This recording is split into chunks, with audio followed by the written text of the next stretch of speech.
마태복음 13장 44절, 천국은 마치 밭에 감추인 보화와 같으니 사람이 이를 발견한 후 숨겨두고 기뻐하며 돌아가서 자기의 소유를 다 팔아 그 밭을 사느니라. 아멘.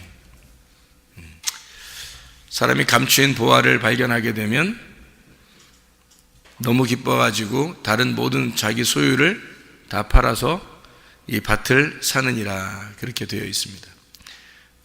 밭을 살려면은 먼저 뭐 해야 되는 거예요? 먼저 밭을 발견해야 되죠. 보화를 발견해야 되겠죠. 보화를 발견하고 그 다음엔 어떻게 해요? 밭을 살려면 자기 거를 다 팔아야 되겠죠. 그리고 다시 돌아와야 되겠죠. 그래서 이제 이걸 샀어요. 샀으면 그러면 자기 거 이제 남은 게 있어요, 없어요? 없죠. 그러면 돌아갈 때가 있어요, 없어요? 없어요. 그래서 여기 밭에 살아야 되겠죠. 밭에 살아야 되게, 밭이 말씀이에요. 그 말씀으로 그냥 살아야 돼, 평생에. 이런 이제 마음을 가지고 사는 것이 보화를 발견한 사람들이겠죠, 그죠? 그러니까 한마디로 말하면 다 잃어버린 거예요. 다 잃어버린 거, 자기 거를 다 잃어버린 거. 그래야 더 이상 찾을 게 없지. 그러니까 밭에 보화를 발견했으니까 더 이상 자기 걸 찾을 수가 없는 거예요. 다 잃어버려야 돼. 그래야 이 밭에 보화를 발견한 사람이라는 거예요. 예수를 발견한 사람은 다른 어떠한 것들도 사실은 우리가 만족해서는 안 되는 거죠. 이게 만족이 안 되죠. 그러니까 예수를 발견하면 예수가 가장 만족스럽기 때문에 다른 어떠한 것도 이 세상에서 만족을 줄 수 있는 게 있을까? 사실은 없어요, 이 세상에서. 그러니까 주님이 성경에서 우리에게 주시고 싶어하는 것이 뭘까? 나는 성경을 통해서 주님이 주시고 싶어하는 게 이런 거 같구나 하는 게 확 오는 게 있는데, 뭐를 주시고 싶어할까 하나님이 우리한테? 평강이에요. 평강을 주고 싶어해요. 그러니까 평강이라고 하는 게 에이레네인데, 이 에이레네가 결합한다는 말이거든요. 이게 둘이 결합한다 이런 말이고, 그리고 하나가 된다 그런 말이에요. 그게 평강이라는 건데, 그러니까 하나님이 우리에게 평강을 주시길 원하신다. 평강이라고 하는 게 다른 말로 말하면 뭐라고 표현할 수 있냐면 이게 안식이라고 표현할 수 있어요. 성경에서 하나님이 우리에게 주고 싶어하는 게 뭘까? 안식이죠. 그러니까 안식을 주고 싶어한다. 이게 평강이라는 거죠. 그러니까 평강이 안식이다. 그러니까 성경에서 가장 우리가 갖고 싶어하는 게 안식인데, 사실 하나님이 평강을 주시면 우리가 안식할 수 있는 거예요. 그러니까 평강을 안 주면 어떻게 해요? 안식하지 못하니까 불안하게 되겠죠. 불안하고 두렵고 원망하고 불평하고 짜증나고 화나고 이런 게 있으면 그런 평안이 없죠. 안식이 안 온단 말이에요. 그러면 안식이 안 오고 평안이 안 오니까 사람의 몸이 어떻게 해요? 힘들죠. 몸이 힘들어지고 피곤하고 몸이 아프고 또 가정에 문제도 더 생기고 또 살 의욕도 없어지고 그렇게 되는 거죠, 그죠? 근데 평안하고 안식이 오면 어떻게 될까요? 진짜 살만 나는 거죠, 그죠? 평강하고 모든 게 다 평강하고 안식. 이게 이 평강과 안식이 뭘 통해서 오는 게 아니라 예수 그리스도가 평강이시고 예수 그리스도가 안식이니까 예수님을 몰라서는 진정한 영적 평안이 없을 것 같다는 얘기죠. 그러니까 평안이라고 하는 게 예수의 부활이에요. 예수의 부활.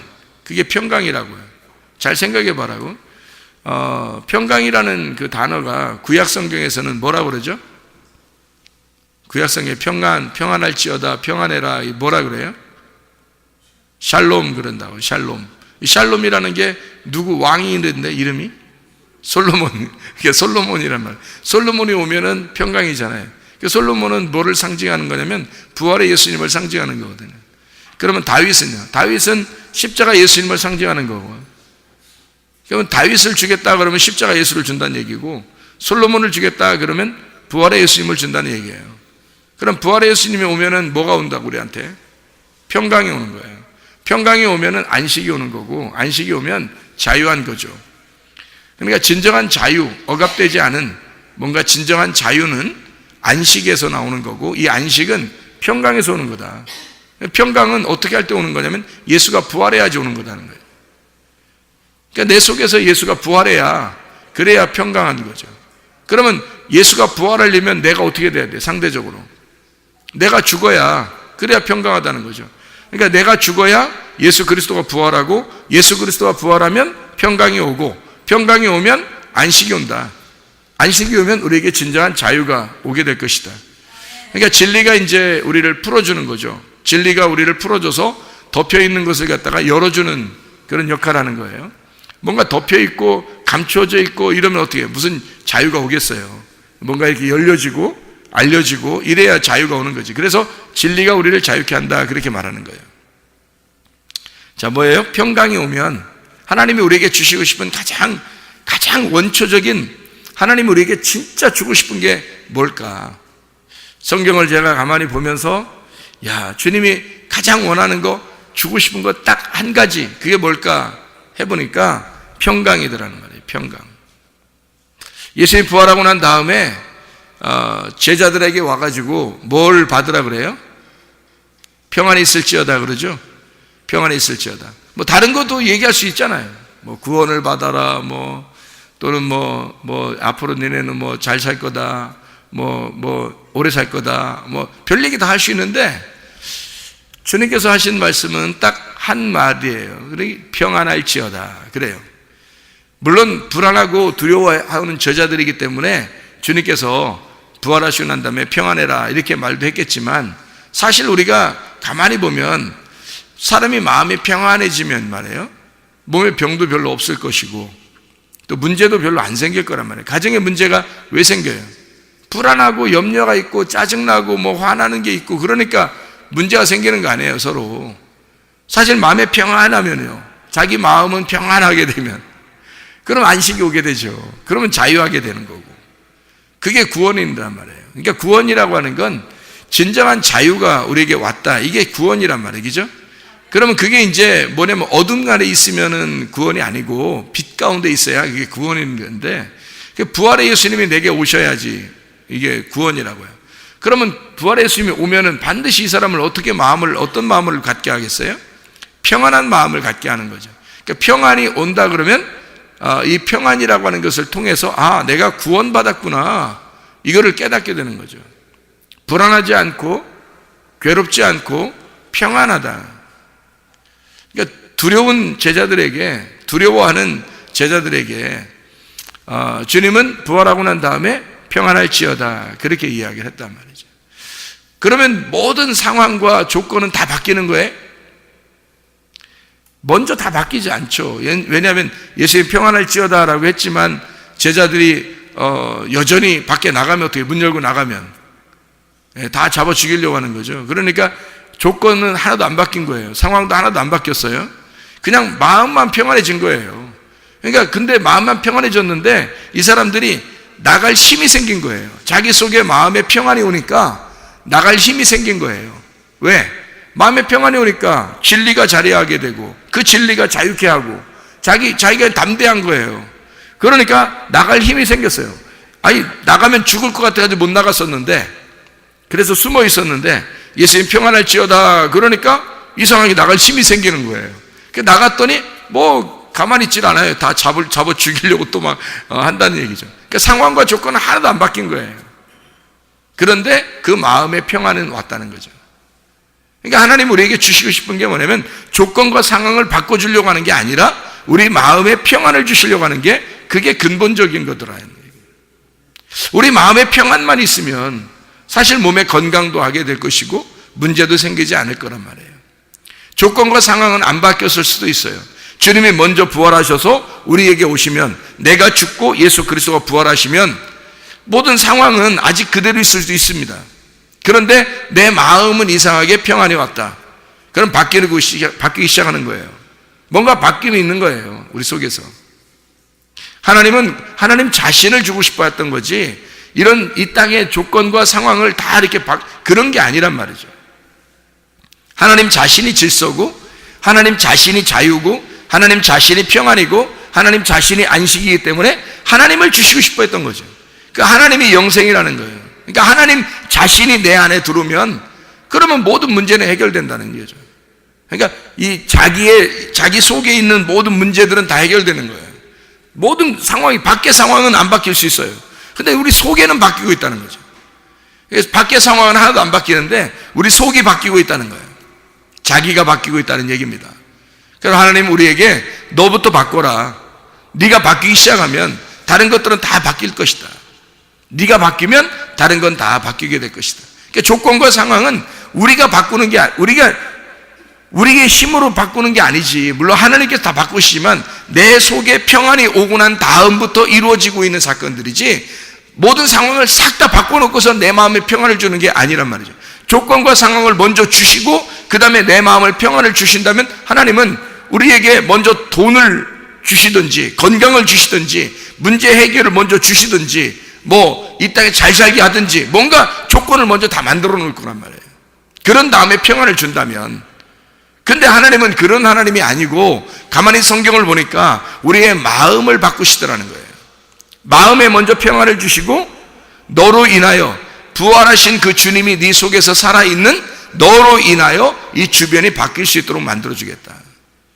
그게 이제 새로운 창조라는 거죠. 새로운 창조는 하나님이 혼자 하시는 게 아니에요. 우리가 부활의 예수님이 우리 속에 들어오면 우리를 통해서 이루어진다는 거죠. 그게 새 창조라는 거예요. 하늘나라에 누가 가요? 내가 가는 거 아니에요. 그런데 내가 지금 이 상태로 가는 게 아니라 변한 내가 간단 말이죠. 바뀌어진 내가 간다는 얘기예요. 그러니까 그냥 내가 가는 게 옛 사람이 가는 게 아니고 옛 성전이 가는 게 아니고 옛 사람, 옛 성전 이것은 무너뜨리고요. 그리고 새로운 성전, 새로운 내가 가는 거죠. 그러면 새로운 내가 부활하신 예수니까, 부활하신 예수님이 가는 거니까 내가 가는 게 아니죠, 사실은. 그런데 내가 가는 거죠. 그 말은 무슨 말이냐면 나를 없애버렸다라고 해서 내가 뭐 자신이 다 없어졌다는 의미가 아니라 내 혼, 내 목숨, 나라고 하는 내 숨, 내 호흡, 내 목, 이것이 사라졌다는 얘기죠. 내 거가, 내가 먹어야 할 목, 내가 숨을 쉬어야 할 숨, 이것이 그게 없어졌다는 거죠. 하나님의 숨을 쉬고 하나님의 먹을거리를 먹는다는 거죠. 이 목숨이라는 게. 그러니까 나의 목, 나의 숨, 이것이 목숨인데 이 목숨이라고 하는 내가 먹어야 할 것과 내가 숨을 쉬어야 될 것이 바뀌었다는 얘기예요. 그리스도 안에서 혼이 바뀐 겁니다. 다시 말하면 영혼의 구원이라고 하는 건요, 내 몸이 바뀌었다는 의미가 아니에요. 몸은 그대로 있어요. 그런데 영혼이 바뀐 거예요. 내 속이 바뀐 거란 말이에요. 그리스도의 평안이 내 속에 들어오면 내 목과 내 숨이 바뀐 거라고요. 내 목숨이 바뀐 거라고.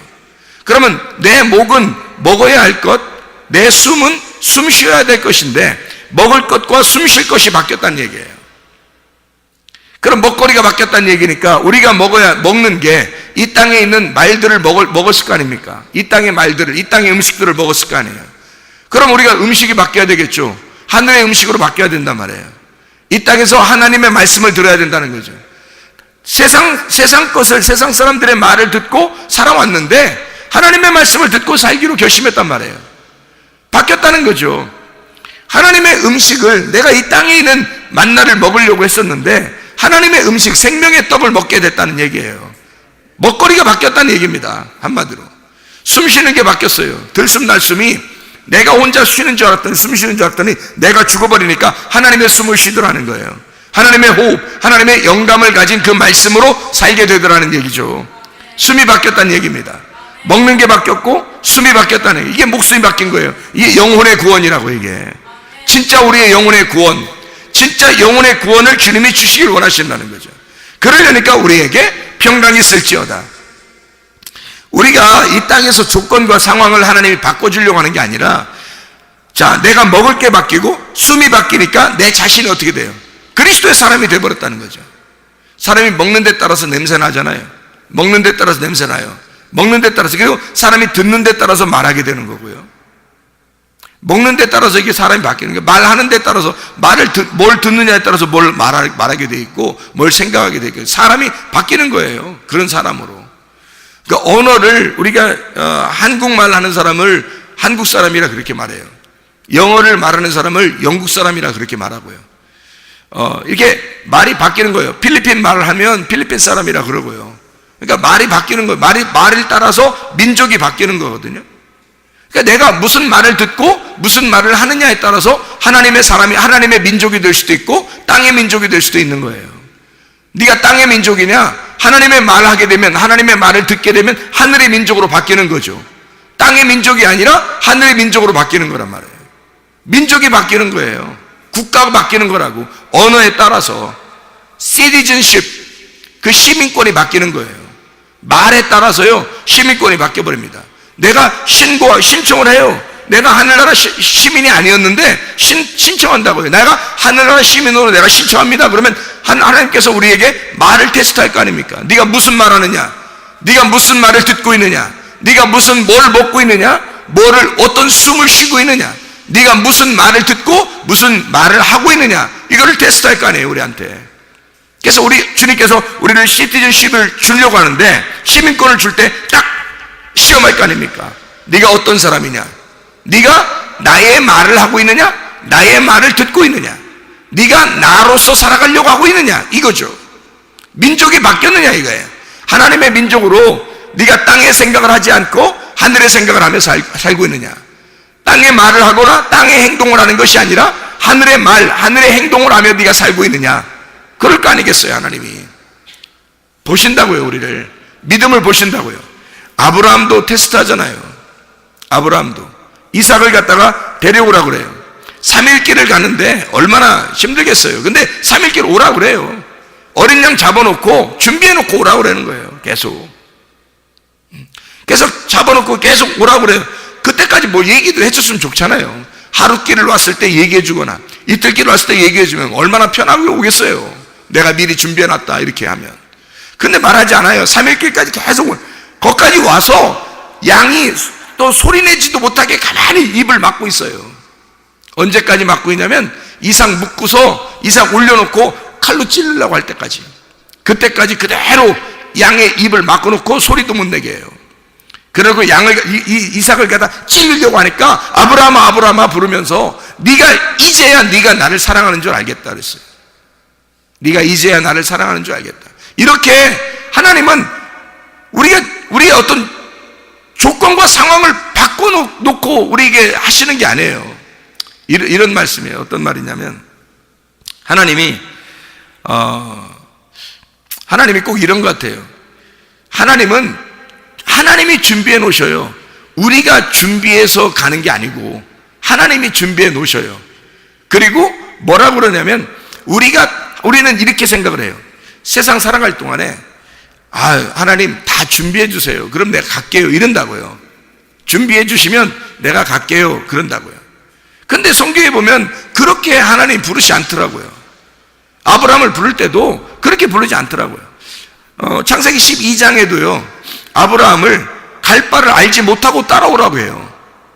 그렇죠? 갈 바를 알지 못하고 따라오라고. 그냥 무조건 오라는 거예요. 그래서 아브라함이 갈 바를 알지 못하고 그냥 하나님이 말씀하셨으니까 그냥 가겠습니다. 따라가는 거예요. 창세기 22장에도 아브라함에게 어린 양 잡아놨지만 말하지도 않고 3일 길을 계속 오라고 그래요.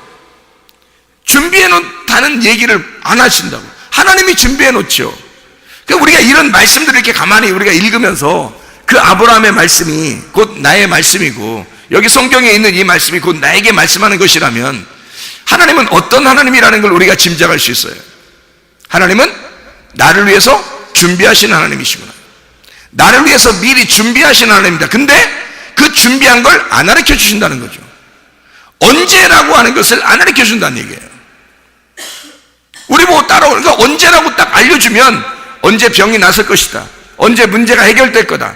언제 뭐 이렇게 잘 될 거다. 그러면 얼마나 좋아요. 근데 그걸 말 안 하신다고요. 그냥 언제 될지 모른다고요. 근데 분명한 사실은 해주신다는 거예요. 분명한 사실은 미리 준비해 놓고 있다는 거죠. 다 준비해 놓고 있는데 말씀을 안 하시는 거예요.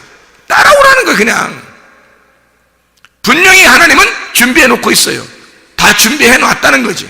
하나님은 해놨다는 거예요. 근데 우리 보고 따라오라는 거야. 어떻게 하라는 거예요 도대체. 그러니까요 우리는 우리 입장에서는 준비시켜 놓고 준비해 놓으면 내가 가겠습니다 그러는 거고, 우리는. 하나님은 내가 준비할 테니까 너는 그냥 무조건 따라와라 그러는 거고요. 그러니까 갈 바를 알지 못하고 우리는 가는 거예요. 갈 바를 알지 못하고. 준비해 놓고 우리 보고 오라면 얼마나 좋아요. 그러니까 준비된 곳을 우리는 가는 게 아니에요. 내가 준비해 놓고 준비 다 되면 내가 다 상 차려놓으면 내가 가겠습니다 이런 게 아니라고요. 준비돼서 가는 게 아니고, 준비되지 않은, 아직 알지 못하는 길을 우리는 가는 거예요. 하나님이 오라고 하니까 그냥 가는 거예요. 그걸 뭐라고 그러면 성경에서는 믿음이라 그렇게 말하는 겁니다. 보이지 않는 걸, 너희에게 알려주지 않은 걸 오라고 하는 거, 그걸 믿음이라 그러는 거예요. 다 준비해놓고 보이면 뭐 그게 믿음입니까? 믿음 없어도 따라갈 수 있죠. 다 준비되어 있고 다 모든 것이 준비되어 있는데 내가 간다면 그게 뭐 어렵겠어요. 그건 보이는 거니까. 근데 사람들은 대부분 교회 다니면서 보이는 거를 원하더라는 거죠. 보이는 것을 믿음이라고 생각하더라는 거죠. 그런 조건과 상황을 먼저 해결해 가려고 하나님 앞에 호소하더라는 거죠. 근데 하나님은 우리에게 조건과 상황을 먼저 해결하려고 하지 아니하고 네 마음속에 평안이 있느냐 이거예요. 네 마음속에 하나님을 따라올 의사가 있느냐 이거예요. 네 속에 진짜 하나님을 따라올 만한 그 평안이 네 속에 있느냐 이거예요. 제자들이 무서워가지고 벌벌 떨고 있을 때 주님께서 부활하고 와가지고 평안이 있을지어다, 아무것도 주지 않고 그냥 평안이 있을지어다. 근데 여전히 벌벌 떨고 있었던 이 제자들 말이에요. 밖에 나가면 다 자기들 잡아 죽이려고 하는 그런 상황, 그런 조건, 이런 것들은 하나도 안 바뀌었어요. 그냥 마음의 평안만 있었어요. 근데 평안이 있을지어다 했을 때하고 평안이 있을지어다라고 안 했을 때하고는 전혀 제자들이 달랐다는 거죠. 평안이 있을지어다라고 얘기 안 했을 때는 무서워서 한 발자국도 밖에 못 나갔어요. 근데 예수의 제자들이 예수님이 부활하고 와가지고 너희에게 평안이 있을지어다 라고 말했을 때는 상황이 달라요. 그냥 막 나가버립니다. 성령의 충만을 받고 그냥 막 나가버려요. 밖에는 여전히 자기들을 죽이려고 하는 그런 조건과 상황이 아직도 있지만 자기들은 나가요. 그래서 예수를 막 담대하게 증거합니다. 결국 다 순교당하고 죽임당합니다. 안 죽는다는 게 아니에요. 그런 조건과 상황에 있어서 이 사람들에게 완전히 그것이 안 닥친다는 얘기도 아니에요. 문제는 하나님 우리에게 주시는 게 뭐냐면 보이지 않는 믿음을 주고 싶어 하더라는 거예요. 그거를 감당할 만한 힘을 주더라는 얘기예요. 그걸 조건과 상황을 바꿔주시는 하나님이 아니라 그런 조건과 상황은 그대로 있는데 우리에게 그걸 감당할 힘을, 그 감당할 믿음을 주고 싶어 하더라는 얘기예요. 그래서 그게 평안이라는 거예요. 너희 안에 평안이 있느냐? 너희 안에 진정한 안식이 있느냐? 너희 안에 진정한 자유가 있느냐? 넌 진짜 진리가 자유케 하는 그 진리가 네 속에 있느냐? 그것만 네가 있으면 이 세상을 이길 힘이 있다는 거예요. 이 세상을 헤쳐나갈, 이 세상에서 천국 마스터 키를 가지고 있는 힘이 있더라는 거죠. 죽어도 천국이니까. 그러니까 처음에는 그것이 없으니까 제자들이 죽을까봐 못 나갔는데 그게 생기니까 나가서 죽어도 나가는 거예요. 담대해졌으니까. 그럴 힘을, 그 능력을, 그런 마스터 키를 주시더라는 거예요. 그게 평안입니다. 평강할지어다. 솔로몬, 내가 너희에게 솔로몬을 주겠다 그 말이거든요. 솔로몬 왕을 주겠다는 거예요. 모든 것이 형통하게 되는 솔로몬 왕을 주겠다는 거예요. 부활의 예수님입니다. 샬롬, 평안을 주겠다는 거예요. 샬롬을 주겠다. 솔로몬 왕이 우리에게 임하면요 다 이루어집니다. 솔로몬 왕이 우리에게 임하면 모든 것이 다 이루어지고, 생각해 보세요. 솔로몬만큼 부유한 사람이 있었나요? 솔로몬만큼 지혜로운 자가 있었나요? 대단하죠. 지혜와 부유가 같이 있는데요. 생각해 보세요. 오른손에는 지혜가 있고 왼손에는 부유가 있어. 이게 뭐 다 가진 거 아닙니까? 오른손에 지혜가 있고 왼손엔 부유가 있어. 그러면 다 가진 거예요, 세상에서. 그 솔로몬을 우리에게 주겠다는 거예요. 그 솔로몬이 누구예요? 예수님입니다.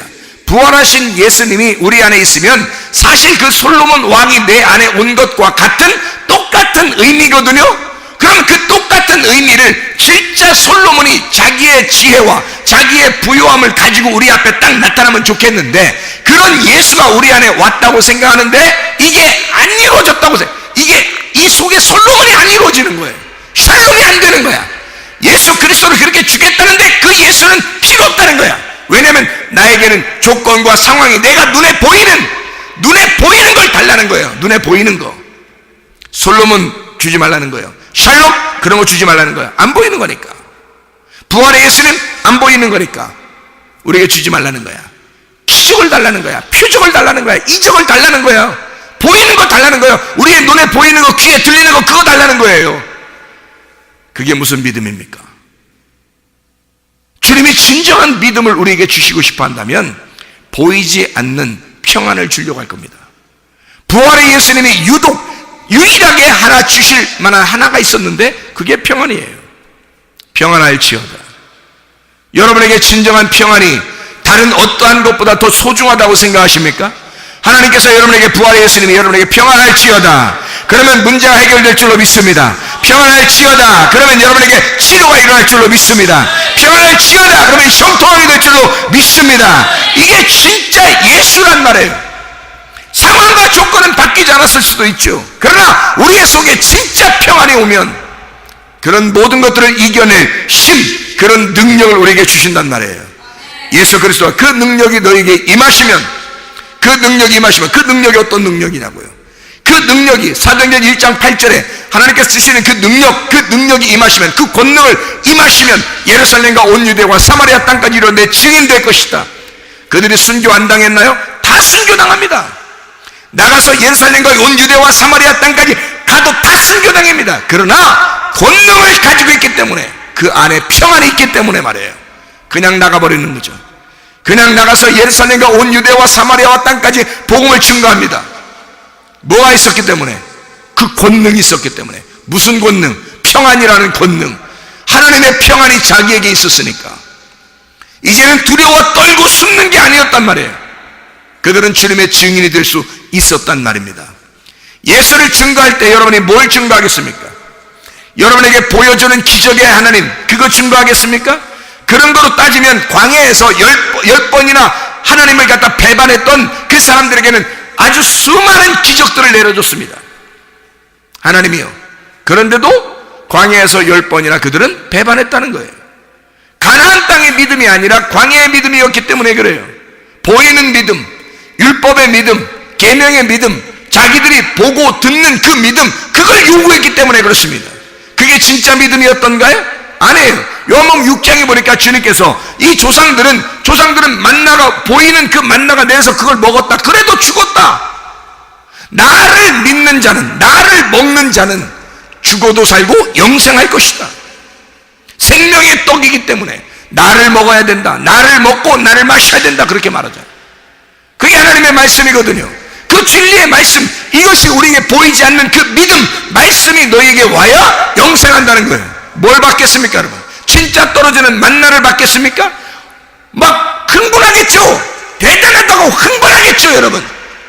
그러나 진짜 믿음은 보이지 않는 것입니다. 보이지 않는 그 평안이 우리 안에 있는가? 진짜 예수께서 우리에게 주고 싶어하던 그 부활하신 예수가 가장 우리에게 주고 싶어한 그 하나, 평안할지어다. 그것을 여러분과 제가 가지고 있는가? 그 평안이 우리에게 있으면 모든 것이 해결됩니다. 모든 것이 완성된 거예요. 평안이 오면 끝난 거 아닙니까? 우리의 속에 평안이 임하면 끝난 거예요. 평안이라는 단어가 뭐라고요? 에이레네. 예수께서 신약에서 말씀하는 그 에이레네라고 하는 게 뭐라고요? 둘이 합쳐졌다는 거예요. 둘이 하나가 됐다, 결합됐다는 말이거든요. 뭐가 결합된 거예요? 어떨 때 평안이 오는 거예요? 하늘이 땅하고 결합되면요, 그럼 평안한 겁니다. 부활의 예수님이 우리 안에 임하시면 평안한 겁니다. 예수가, 부활하신 그 예수가 하늘에서 이 땅에 내려와 내 안에 들어오시면 그럼 평안한 겁니다. 하늘과 땅이 하나로 만나면 평안한 거예요. 하늘과 땅이 합체가 되면 결합이 되면 평안한다. 다시 말하면 하나가 되었다, 결합되었다, 평안하다 이 말이에요. 이게 평안이란 단어예요. 평안할지어다, 그 말은 뭐예요? 예수님이 내가 네 안에 들어가서 하나가 되겠다 그 말이에요. 내가 네 안에 들어가 하나가 되겠다. 자, 내가 네 안에 들어가 하나가 되겠다, 그게 평안이에요. 그게 솔로몬이에요. 샬롬, 솔로몬. 그러면 내가 솔로몬이 되어 네 안에 들어가겠다. 더 이상 뭘 바래? 더 이상 뭘 바라니 우리가? 아니, 예수님이 평안할지어다, 자, 내가 솔로몬이 되어 샬롬으로 네 안에 들어가겠다. 더 이상 뭘 바래요? 우리가 더 이상 뭘 바랄 게 있냐고요. 생각해 보시라고. 바랄 게 없잖아요. 더 이상 바랄 게 없잖아요. 그분이 평안이 되셔서 우리 안에 들어오신다는데 더 이상 뭘 바래 우리가? 그 뭘 바라는 게 이상한 거 아니에요? 예수 그리스도가 내 안에 들어왔는데 더 이상 다른 걸 바란다는 게 이상한 거 아니냐 이거예요. 그거는 우상 숭배죠. 그건 음란한 거죠. 간음하는 거죠. 바알 숭배하는 거죠. 더 이상 다른 남편이 뭐가 필요 있냐 이 말이에요. 더 이상 다른 부요가 뭐가 필요했으며, 더 이상 다른 장수가 뭐가 필요했냐 이 말이에요. 더 이상 다른 건강이 뭐 필요했냐 이거예요. 더 이상 땅에 있는 모든 소유가 내게 더 이상 뭐가 필요하냐 이거예요. 그래서 마태복음 13장 44절에 밭의 보화를 진짜 발견하게 되면 그 밭의 보화가 뭐예요? 보아스라고 했잖아요. 보아스. 루시 보아스를 발견하면 더 이상 다른 남편을 따라가서는 안 된단 말이에요. 보아스만 만나야 되는 거예요. 보아스와 함께 이불을 덮고 있어야 되는 거란 말이에요. 그래서 루시 부끄럽지만 보아스 안에 들어가서 나를 덮어주십시오 라고 하는 거예요. 보아스를 발견하고 나면 다른 남편을 따라갈 수가 없는 거예요. 다른 밭에 갈 수가 없는 거란 말이에요. 보아스만. 그래서 보아스의 밭이 보아스와 함께 결혼하게 되잖아요. 보아스와 함께 결혼하게 되면 보아스의 밭은 다 룻 거예요. 보아스와 함께 결혼하면 보아스의 밭은 다 룻 거란 말이에요. 룻. 생각해 보시라고요. 룻이 더 이상 다른 걸 바랄 게 뭐가 있냐고요. 만약에 보아스를 바라면서도 다른 남자를 구하거나 다른 밭에 가거나 이러면요, 보아스가 뭐하러 결혼해요 이 사람하고. 그럴 뿐만 아니라 이 사람에게 무슨 보아스의 밭이 무슨 룻거가 되겠어요. 보아스를 발견했을 때는 자기의 모든 걸 털어 보아스의 밭을 사야 되는 겁니다. 자기의 모든 걸 털어. 더 이상 돌아갈 수 없는 것으로, 더 이상 돌아갈 수 없을 만큼 다 팔아 제껴야 되는 거예요. 그래야 예수를 발견하는 것이거든요. 예수 발견한 사람, 그 보화를 발견한 사람, 보아스를 발견한 그 룻과 같은 사람, 이런 사람은 모든 것을 다 없애버려야 된다고요. 왜요? 더 이상 바랄 게 없잖아요. 룻이 보아스를 만났는데 더 이상 뭘 바래? 생각해보세요. 룻이 바랄 게 뭐가 있어요? 보아스 하나면 다 되는데 그 지역에 가장 유력한 사람이 보아스인데요. 보아스 한 분이면 그냥 자기는 솔직히 룻이요, 처음에 생각할 때 보아스를 만나면 보아스 밭도 내 거가 되고 보아스 돈도 내 거가 되고 보아스가 가지고 있는 거 이것도 내 거가 되고 저것도 내 거가 되고, 이렇게 머리를 싹 굴려보니까 다 내 거 같을 거란 말이에요. 이렇게. 그래서 해라 모르겠다, 내가 보아스하고 그냥 오늘 그냥 한판 그냥 있어야 되겠다, 이렇게 했겠냐 이거예요. 그게 아니라고요. 나오미하고 이 룻은요 아주 신중한 사람입니다. 왜 신중했냐면 자기의 첫 번째 남편들을 다 잃어버린 자들이에요. 과부들이에요. 아무것도 자기는 소유한 게 없어요. 이제 다 빈털터리가 돼서 거지가 돼서 베들레헴에 올라왔단 말이에요. 아무것도 갖지 못한 자예요. 그러니까 보아스를 만났어요. 그러니 이 나오미가 뭐라 그래요? 시어머니가, 세상에 시어머니가 며느리를 남자 만나게 해주는 거예요. 이게 쉬운 일이 아니잖아요. 그런데 이 시어머니가 자기의 모든 욕심도, 자기의 모든 탐욕도, 이 세상에 가지고 있는 모든 것도 다 없는 거예요. 아무것도 가진 게 없는 거야. 이 사람은 보아스, 어디에서 왔느냐? 보아스의 밭에 내가 갔다가 이삭 주워 왔습니다. 그래? 보아스만 만나야 돼. 이 나오미가 왜? 딱 보니까 척이란 말이에요. 쿵 하니까 호박 떨어지는 소리야. 척 감기는 소리가 딱 나는 거야. 그래서 이 여인에게, 룻에게, 야, 우리가 가진 게 뭐냐? 그에게 은혜를 입었다면 우리가 그 안에서 만족하는 것이 마땅하다. 그리고 그는 유력한 자라 우리의 대를 이을 유일한 자다. 이렇게 이 나오미가 추천해서 밀어가지고 보아스의 밭에 들어가게, 그 이불을 덮게 만들었단 말이에요. 나오미가. 세상에 말해요, 이런 훌륭한 시어머니가 어디 있어요? 이런 훌륭한 시어머니가, 대단한 시어머니. 이 또 며느리, 또 이런 훌륭한 며느리가 또 어디 있어? 시어머니가 하라는 대로 다 해. 세상에 말해요. 그래서 나는 이 성경을 보면서 사람들이 말해요, 룻기서를 보면서 내가 참 은혜를 많이 받는데, 이 세상에 말해요, 그 시어머니하고 며느리하고 이 고부 간의 갈등이 나잖아요. 고부 간의 갈등이 나잖아요. 그죠? 고모 간의 갈등이 아니라 그래. 고부 간의 갈등이라고 하더라고. 그 고부 간의 갈등이라고 그러는데, 이 고부 간의 갈등은 누구도 해결 못한다 그래요. 하나님도 해결 못한다 그래. 이런 건 진짜 고부 간의 갈등은 하나님도 해결 못한대. 그 정도로 사람들이 그렇게 힘들대, 이거 하나 되기가. 근데 나는 성경을 보면서 은혜 받기 전에도 그렇게 봤지만, 은혜 받고 나서 이렇게 룻기서를 이렇게 보면서 말해요, 이거 그냥 성경만 봐도 말해요, 그냥 성경만 봐도, 아니 룻도 있고 나오미도 있더라 이거예요.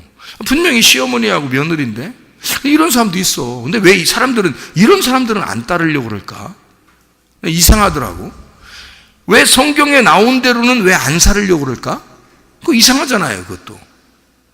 아니 성경대로 살면 되는데 왜 굳이, 성경은 성경이고 왜 자기 인생은, 왜 사람들 다 얘기는 뭐 수많은 사람이, 대부분의 사람이 다 그렇게 산대.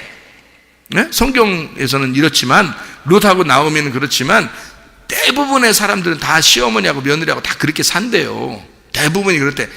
뭐 하긴 뭐 자라나면서, 어릴 때부터 자라난 이게 서로 다른 식구들이 만나서 이게 둘이 만났으니까 이게 같겠냐고, 이게 둘이 20몇 년을 이렇게 서로 다르게 살다가 만났으니 이게 되겠냐고, 이게. 그죠?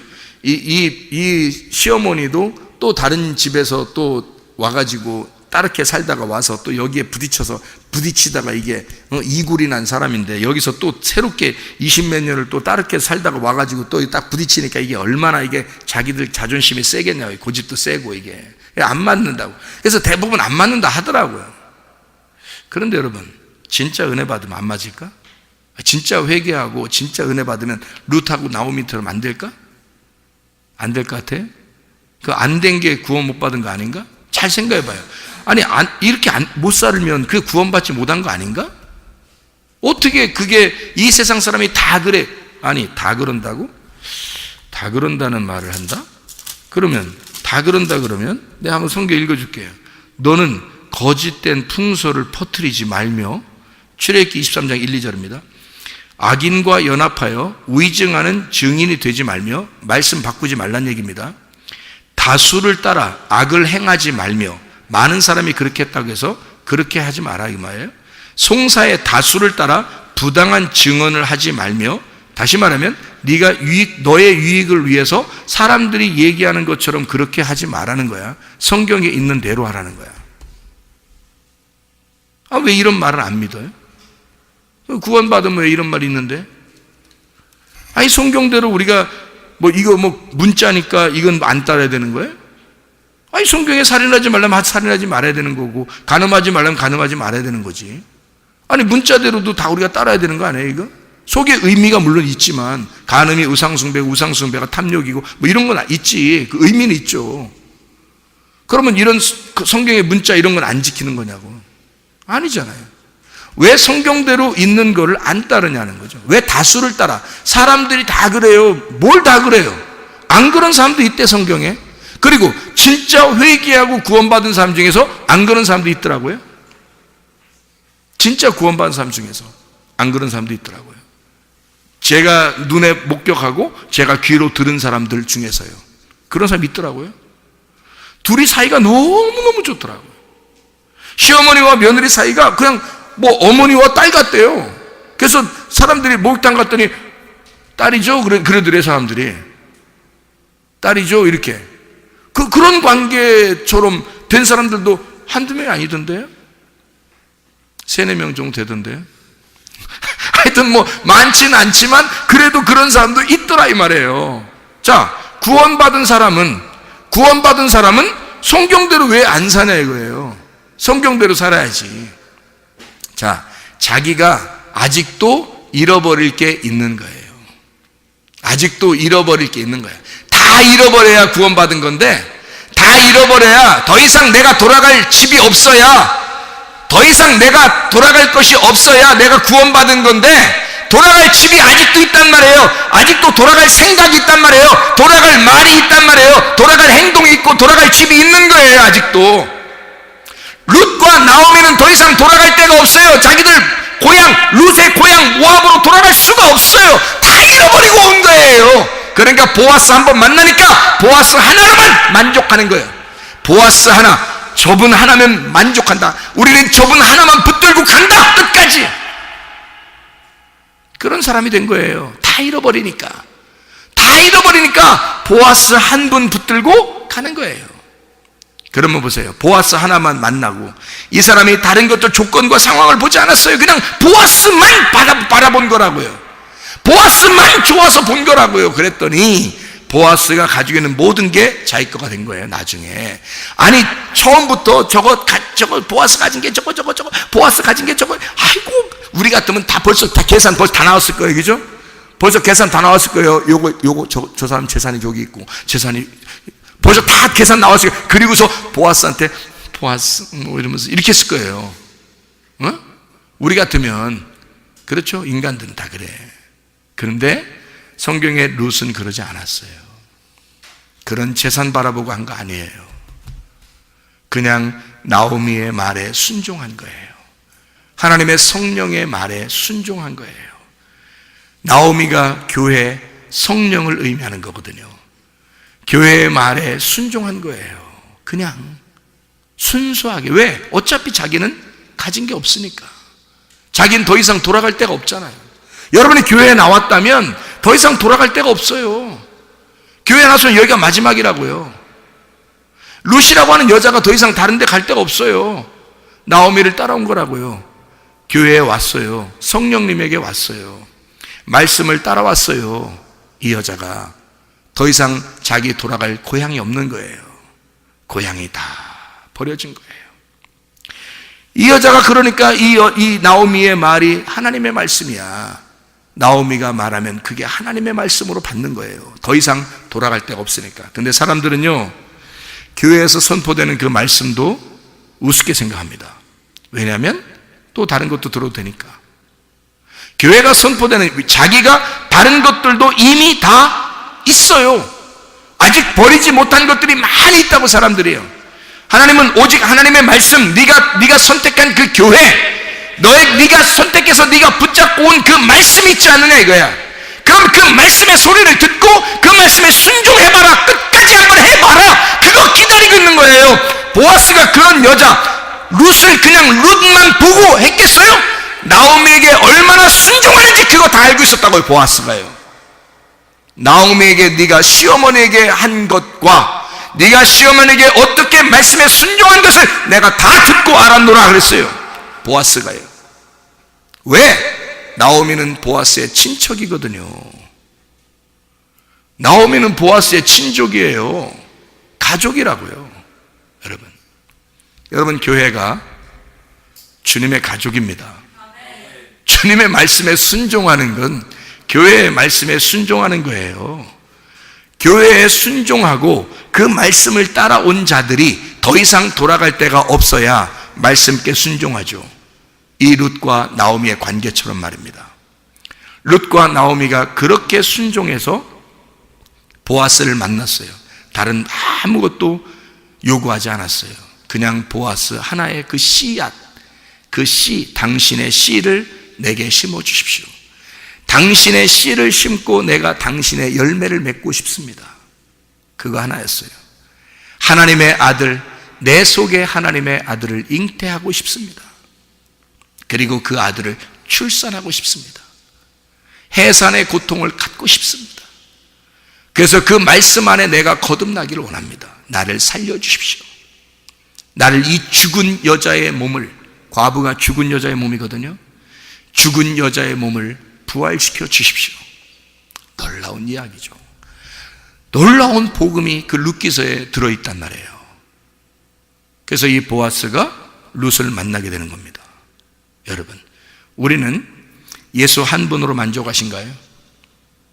밭에 보화를 발견하면요, 마태복음 13장 44절에 밭에 보화를 발견하면 자기가 더 이상 돌아갈 것이 없을 만큼 다 소유를 팔고 오라고 그러는 거예요.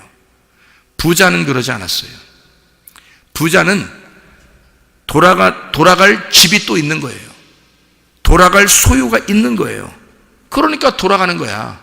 그럼 예수님은 저건 합당치 아니하다. 하나님의 나라에는 합당치 않다. 땅에서는 저가 부자로 살지 모르겠지만 하나님의 나라에는 합당치 않다는 거예요.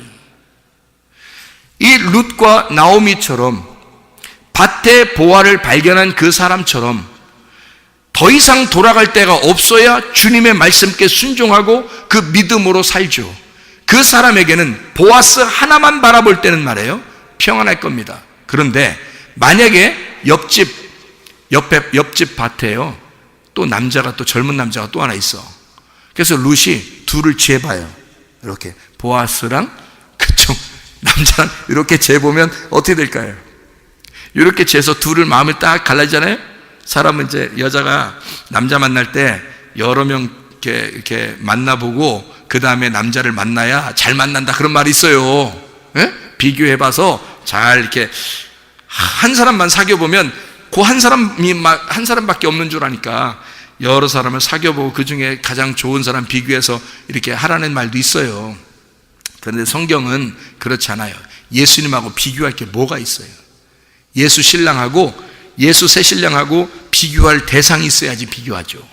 그거를 비교했던 바알 숭배자들, 바알을 하나님으로 여기고 예수님하고 비교했던 그 사람들 있잖아요. 그거 다 하나님 멸망시켜 버립니다. 다른 거 따르면요. 하나님, 예수님은 비교할 대상이 없는 거예요. 보아스하고 보아스 옆집 밭의 남자하고 비교하면 보아스가 그걸 신부로 얻어드리겠어요? 안 하는 거예요. 자기가 돌아갈 소유가 있는 사람은요, 자기가 아직도 잃어버릴 게 남아있는 사람은 주님의 신부가 못 됩니다. 그 사람들은 어떻게 되면 마음이 나누어졌기 때문에 염려가 생기는 거예요. 그걸 멜림나오라고 그러는 거예요. 그 염려, 근심이 뭐 때문에 그러냐면 나누어졌다는 단어에서 나온 거예요. 마음이 나누어졌단 말이에요. 자, 자기 소유를 왜 다 팔아가지고 밭에 보화를 사는 줄 알겠어요? 한 마음을 갖기 위해서입니다. 한 마음을, 더 이상 내가 가져야 할, 돌아갈 마음이 없기 위해서. 그래야 한 마음을 갖죠. 여기에 최선을 다하죠. 그래서 여기밖에, 나는 당신밖에 남편이 없습니다. 나는 이 보화, 이것으로 만족하며 살겠어요. 더 이상 돌아갈 집도 없고 나는 이 밭에서 살겠습니다. 나는 이 교회에서 살겠습니다. 나는 이 말씀으로 살겠습니다 라고 하는 사람, 그 사람을 주의 신부로 여깁니다. 주님께서.